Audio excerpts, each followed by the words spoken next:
বিশ্বের ঘটে যাওয়া সব ঘটনা নিয়ে নাগরিক সারা বিশ্ব সংবাদে স্বাগত। আপনাদের সঙ্গে আছি আমি শামীমা ইসলাম। বিংশ শতকের শুরুতে আরব উপদ্বীপের প্রায় 1/3 ছিল ব্রিটিশ ভারতের রাজত্বের আওতায়। আজও ভারত, পাকিস্তান, বাংলাদেশের অসংখ্য মানুষ থাকেন দুবাই, কাতারের মতো দেশে। তাদের বেশিরভাগই শ্রমিক, অথচ একসময় ওই অঞ্চলটি ভারত বা পাকিস্তানের অংশ হওয়ার পথে ছিল। সেই বিস্তৃত ইতিহাস জানব ডেস্ক রিপোর্টে। বিংশ শতকের গোড়ায় আরব উপদ্বীপের প্রায় 1/3 এলাকা ব্রিটিশ ভারতের অধীনে ছিল। সে সময়ে ওমানের সুলতান পড়াশোনা করেন রাজস্থানে। তিনি আরবির চেয়ে উর্দুতে বেশি দক্ষ ছিলেন। কুয়েতের সৈন্যরা পরতেন হায়দ্রাবাদের পোশাক। ভারতের প্রশাসনিক, সাংস্কৃতিক ও ভাষাগত প্রভাব ছিল সর্বত্র। দুবাই, আবুধাবি আর ওমানের পুরনো অংশের প্রতিটি জায়গায় এখনও দেখা যায় ব্রিটিশ ভারতের ছাপ। 1889 সালের আইনের আওতায় অ্যাডেন, কুয়েত, দুবাই সহ উপসাগরীয় অঞ্চলগুলো আইনিভাবে ব্রিটিশ ভারতের দেশীয় রাজ্যের তালিকায় ছিল। অ্যাডেন ছিল ভারতের বোম্বে প্রদেশের অংশ। মহাত্মা গান্ধীর 1931 সালের অ্যাডেন সফরে দেখা যায় আরব যুবকরা নিজেদের ভারতীয় বলে পরিচয় দিয়েছিল। অ্যাডেন বন্দর ছিল ব্রিটিশ ভারতের শেষ প্রান্ত। কিন্তু 1937 সালে অ্যাডেনকে ভিন্ন প্রশাসনে ফেলে দেওয়া হয়। রাজা ষষ্ঠ জর্জ ঘোষণা দেন, আরব এখন থেকে ভারতবর্ষের নয়, বরং ব্রিটিশ সাম্রাজ্যের অংশ। দুবাই আজ মধ্যপ্রাচ্যের সবচেয়ে উন্নত অঞ্চল, অথচ 70 বছর আগে এটি ব্রিটিশ ভারতের একটা উপনিবেশ ছিল মাত্র। একটা বাহরাইন দুবাইতে ভারতীয় পাসপোর্ট ইস্যু হতো। সেখানে কর্মচারী থেকে দালাল সবই ছিল ভারতীয়। 1947 সালে ভারত পাকিস্তান স্বাধীন হবার ঠিক আগেই দুবাই ও কুয়েত থেকে ভারতের প্রশাসনিক নিয়ন্ত্রণ সরানো হয়। আরব অঞ্চল লন্ডনের সরাসরি নিয়ন্ত্রণে চলে যায়।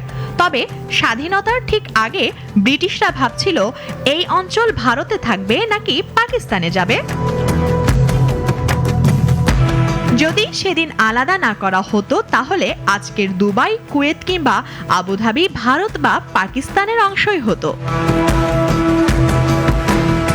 আজ বাহরাইন, কাতার বা দুবাই তাদের ব্রিটিশ শাসনে অতীত স্মরণে রাখে, কিন্তু তারা ভারতের অংশ ছিল এই ইতিহাস অনেকটাই ভুলে গেছে। আর দুবাইতে বসবাস করা লাখ লাখ ভারতীয়, পাকিস্তানি বা বাংলাদেশিরা কেউ হয়তো জানেনই না এই জায়গাটি একসময় তাদের দেশেরই অংশ হয়ে উঠতে পারত। মুনিয়া জুথি, নাগরিক। 2 বছরের বেশি সময় ধরে চলা যুদ্ধে প্রায় প্রতিদিনই ইউক্রেনের আকাশে নামছে রুশ ড্রোন ও ক্ষেপণাস্ত্রের ঝড়। এরই মধ্যে ট্রাম্পের দেয়া প্যাট্রিয়ট ক্ষেপণাস্ত্রের প্রতিশ্রুতি আশার আলো দেখাতে শুরু করেছে ইউক্রেনের জন্য। এই অত্যাধুনিক প্রতিরক্ষা ব্যবস্থা কি সত্যি বদলে দিতে পারে ইউক্রেন যুদ্ধের পটভূমি? বিস্তারিত ডেস্ক রিপোর্টে। কয়েক সপ্তাহ ধরেই ইউক্রেনের প্রেসিডেন্ট ভলোদিমির জেলেনস্কি যুক্তরাষ্ট্র ও ইউরোপীয় দেশগুলোর কাছে অত্যাধুনিক প্যাট্রিয়ট প্রতিরক্ষা ব্যবস্থার দাবি জানিয়ে আসছিলেন। প্রতি রাতেই শত শত ড্রোন ও ক্ষেপণাস্ত্র দিয়ে ইউক্রেনের শহর ও অবকাঠামোয় হামলা চালিয়ে যাচ্ছে রাশিয়া। এই হামলাগুলো থেকে বাঁচতেই এই প্রতিরক্ষা ব্যবস্থার আর্জি জানিয়েছিলেন তিনি। মার্কিন সেনাবাহিনীর সবচেয়ে শক্তিশালী আকাশ প্রতিরক্ষা ব্যবস্থা হিসেবে পরিচিত এই প্যাট্রিয়ট ক্ষেপণাস্ত্র 15 কিলোমিটার উচ্চতা ও 35 কিলোমিটার দূরত্ব পেরিয়ে চোখের পলকে গিলে ফেলতে পারে ব্যালিস্টিক ক্ষেপণাস্ত্র, ক্রুজ ক্ষেপণাস্ত্র, ড্রোন, এমনকি মৃত্যুর বার্তাও। বিশ্লেষকদের মতে ব্যাটারির লঞ্চারের সংখ্যা ও স্থানীয় ভৌগোলিক অবস্থান বিবেচনায় একটি প্যাট্রিয়ট ব্যাটারি 100 থেকে 200 বর্গ কিলোমিটার এলাকা রক্ষা করতে পারে। সম্প্রতি কাতারের যুক্তরাষ্ট্রের আল উদেইদ বিমান ঘাঁটিতে ছোড়া 14টি ইরানি ক্ষেপণাস্ত্রের মধ্যে 13টি সফলভাবে ভূপাতিত করতে সক্ষম হয় প্যাট্রিয়ট। তবে এই ঢাল সস্তা নয়। একটি ইন্টারসেপ্টরের দাম প্রায় $4 মিলিয়ন, যেখানে রাশিয়ার ড্রোনের দাম মাত্র $50,000। ইতোমধ্যে ইউক্রেন 6টি ব্যাটারি পেয়েছে, দরকার আরও 10টি।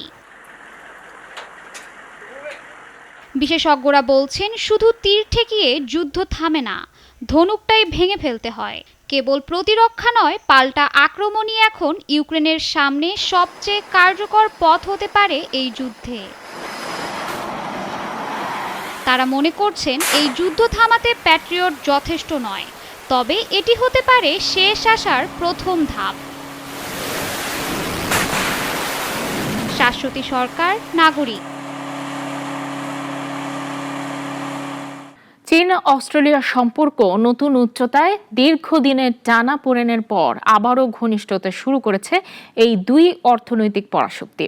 বেইজিংয়ে বৈঠকে মুখোমুখি হয়েছেন প্রেসিডেন্ট শি জিনপিং ও প্রধানমন্ত্রী অ্যান্থনি আলবানিজ।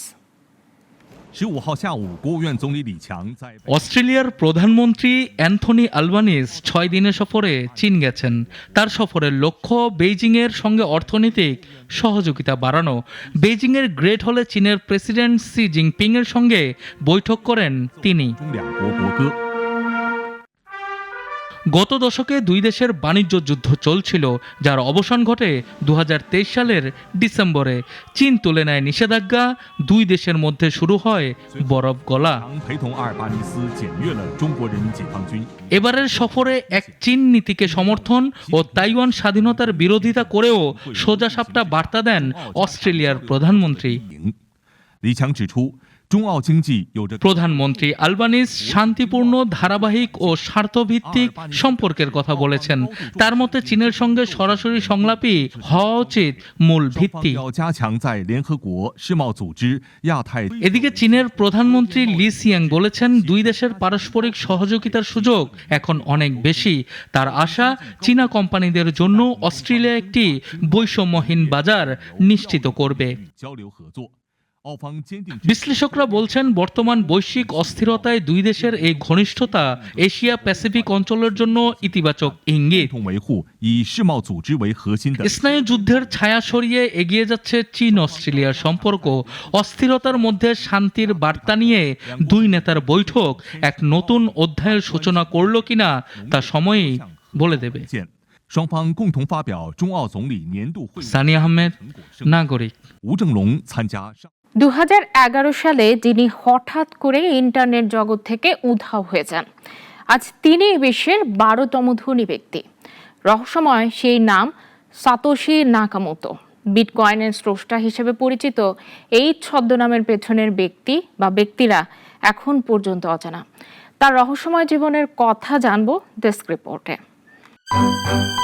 2008 সালে প্রকাশিত হয়েছিল তার বিখ্যাত শ্বেতপত্র, যেখানে বিটকয়েনের মূল নীতিমালা ব্যাখ্যা করা হয়। পরের বছর 2009 সালে মাইন করা হয় প্রথম বিটকয়েন ব্লক, যা ইতিহাসে পরিচিত জেনেসিস ব্লক হিসেবে। কিন্তু ঠিক 2011 সালের পর থেকে সাতোশি নাকামোতো আর কখনো অনলাইনে সক্রিয় হননি। আজ পর্যন্ত কেউ জানে না তিনি একজন ব্যক্তি নাকি একটি গোটা ডেভেলপার দলের নাম। ক্রিপ্টো এক্সচেঞ্জ বিটস্ট্যাম্প জানিয়েছে, নাকামোতোর মালিকানায় থাকা বিটকয়েনের সংখ্যা প্রায় 10,96,000। তার এই বিপুল সম্পদ আজ প্রযুক্তি উদ্যোক্তা মাইকেল ডেলের থেকেও বেশি। তার নামে থাকা বিটকয়েনের বাজার মূল্য আজ প্রায় 128.92 মিলিয়ন মার্কিন ডলার। নাকামোতোর আসল পরিচয় নিয়ে নানা তত্ত্ব ঘুরে বেড়ায়। কারো মতে তিনি ছিলেন সফটওয়্যার ডেভেলপার হেলফিনি, কেউ আবার নিক স্যাবো, ইলন মাস্ক, এমনকি জ্যাক ডরসির নামও তুলেছেন। তবে কেউই এই দাবি স্বীকার করেননি। শুধু ক্রেগ রাইট নিজেকে সাতোশি দাবি করে আদালতে গিয়েছিলেন, কিন্তু যুক্তরাজ্যের আদালত 2024 সালে তাকে মিথ্যাবাদী এবং আইনি সন্ত্রাসবাদী বলে রায় দেন, যদিও পরে তার 12 মাসের কারাদণ্ড স্থগিত রাখা হয়। এই রহস্য নিয়ে HBO চ্যানেলে নির্মাণ করেছে মানি ইলেকট্রিক দ্য বিটকয়েন মিস্টেরি নামের একটি প্রামাণ্যচিত্র। সেখানে পরিচালক কলেন হোবাক পিটারকে টড নামে এক সফটওয়্যার ডেভেলপারকে সন্দেহ করলেও টড সেই দাবি প্রত্যাখ্যান করেন। নিউ ইয়র্ক পোস্ট বলছে, নাকামোতো হয়তো 37 বছর বয়সী একজন জাপানি, তবে তার অনলাইন সক্রিয়তার সময়সূচি ছিল যুক্তরাজ্যের দিনের সময়ের সঙ্গে সামঞ্জস্যপূর্ণ। 2025 সালে প্রকাশিত বই দ্য মিস্টেরিয়াস মিস্টার নাকামোতো-এ সাংবাদিক বেঞ্জামিন ওয়ালেস লিখেছেন, নাকামোতো এমন এক সত্তা যিনি আদৌ বাস্তবে আছেন কিনা সেটাই রহস্য।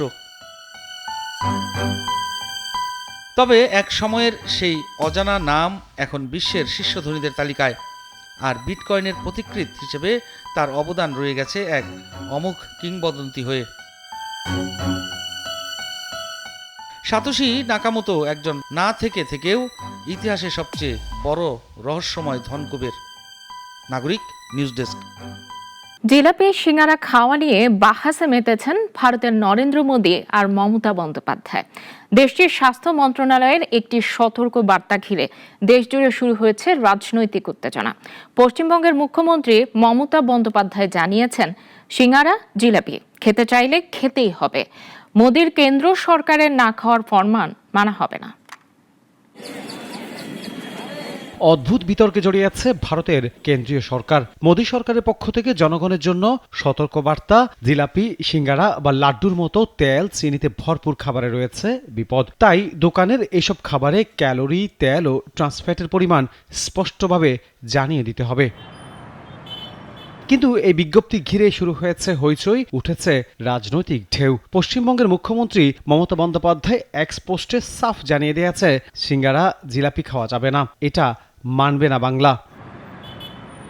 সতর্কবার্তা নিছক স্বাস্থ্য সচেতনতামূলক হলেও তা রূপ নিচ্ছে রাজনৈতিক বিতর্কে। কারণ মাত্র 4 মাস আগেই প্রধানমন্ত্রী মোদী মন কি বাতে বলেছিলেন, তেল কম খেলেই বদলে যাবে ভারতের স্বাস্থ্য। अपने जीवन का हिस्सा बनाया है। গবেষণা বলছে 2050 সালের মধ্যে অতিরিক্ত ওজনের শিকার হবেন ভারতের 45 কোটি মানুষ। তাই কেন্দ্রীয় স্বাস্থ্য সচিব পুণ্য সলিলা শ্রীবাস্তব ওই নির্দেশনা দিয়েছেন। বিজেপি নেতারা ব্যাখ্যা দিয়েছেন, জিলাপি, সিঙ্গারা, পাকোড়া খেতে মানা নয়, জানাতে বলা হয়েছে। তবে বিতর্ক থামছে না।